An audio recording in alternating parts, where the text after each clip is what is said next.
Hey everybody, welcome to PC Perspective. I'm Ryan Schrout. Today we are taking a look at the Corsair Carbide Series Air 540 case. It's a very interesting design. It's shorter than you might expect, it's wider than you might expect. It's actually divided up into a couple of unique compartments, one for your processing components, one for power supplies and cable routing. And it actually does a very good job of creating a spacious building interior while providing very quiet design but a lot of performance and airflow as well. Let's take a look inside at a build we did with this case. The Carbide Air 540 is actually a very unique case, and you can tell just by looking at it. It is shorter than kind of your standard ATX cases, but it's wider at the same time, and that is obviously because of the dual chamber mode that Corsair's created. They call the direct airflow path, whatever that happens to mean. What it does mean is it separates your motherboard, processor, GPU components from your power supply and cable routing on the other side. So we'll kind of go through all that. What you have up front here is you have your power and reset buttons, your audio connections, and two USB 3.0 ports. But Ken pointed out that he thought maybe more than two USB ports up front would be nice. You've got two optical bays, 5¼ inch, rotated 90 degrees. We'll talk about those in a second. You have your air intake here. You have air intake or exhaust up here. You can see this kind of mesh surface here. Now if you want to access that, you actually remove a couple of thumb screws on this top part and take it off, and then this bottom part snaps up and comes out. So if you want to clean off that, you can do that pretty easily. And then right here we actually have a magnetic filter for these intake fans. And what's interesting about this is Corsair's included two of their higher end Air Series 140mm fans, very quiet fans, higher end fans than you maybe would find in some other cases. It can actually support 360mm of fan or radiator up front here, but it comes with this by default. And then when you put it back, magnet just goes in there like that. We just, let's see, push that down in there. Oh, missed one. And that goes in there like that. Now actually up top, let me go ahead and tilt this down a little bit for you. You will see that we have room for another radiator or fans up here. We actually have installed a Corsair H100, I believe, air cooler. This is a dual 120mm radiator fan combination, but you can include two 140s up there. Nice, a lot of, for a smaller case, cubed design, you've got a lot of airflow possibilities.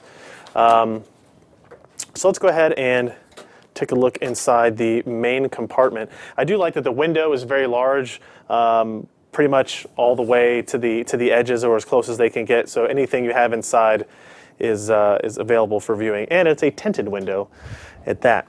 So inside here, turn this just a bit so you can get a better view there. We have included, this is a Z87 motherboard, I believe, or Z87 motherboard. We've got a Ivy Bridge processor powered or cooled by the Corsair H100. Now what's interesting about this, you can notice the graphics card we have installed is a Radeon HD 7990. It's one of the longest graphics cards we have, and it's able to fit that without a problem. And the two intake fans here aren't interfering with anything. You can tell by looking at it that it's very clean inside. I'll rotate it just a bit so you can see that corner as well. No complications there. And that's all because of the kind of grommeted cable routing holes that Corsair is known for in their cases. That continues with the Air 540. It's a very nice design. We have one more exhaust fan up top, another one of the 140mm Corsair Air Series fans. Now, we've got our cooler mounted up here, all of our fans, memory motherboard, all that looks great. Now down here, these are your only two 3.5-inch drive installation areas. We actually have an SSD installed in there, but they're hot swappable, removable bays. And what you'll just notice is we ran into a problem here. We actually broke one of these trays during our installation. We were building this system to take the QuakeCon because this takes a surprising amount of force, even without a drive installed, to kind of remove this, and it catches on the bottom of the chassis a little bit. And when you have a drive installed, it's actually requires me to use two hands to get it out of there. So you got to be a little bit more careful with this. You know, we'd maybe like to see Corsair smooth out what is underneath this so that there's nothing for it to catch on or to potentially help break it. But it is nice to see hot swap bays there, but these are your only two 3.5-inch hard drive locations. We'll rotate around here to the back, And now you can kind of see the dual chamber mode in work. Here's all of your expansion bays here. It actually technically has support for quad graphics cards if your motherboard and everything is configured correctly. Here's our power supply. It's Corsair 1050, and this is kind of open air for, obviously, circulation. Now what we're going to go ahead and do here is take off this back panel and show you what the other chamber looks like of the Air 540. And you can see here it's essentially like the back of a case, but with a lot more area to it. And that's actually nice for a couple reasons. One is your power supply is back here. The heat that it may generate is not affecting your components, your processor, your graphics card, anything like that. So that's a nice touch. Also, we didn't do any special cable routing management, obviously. We just kind of shoved it all back in here to show you that if you're one of those people that had problems closing the back of a case because the ATX cables and stuff were kind of mushing up against it and you saw some like bowing outside of the case, which I have seen many times, this definitely prevents that.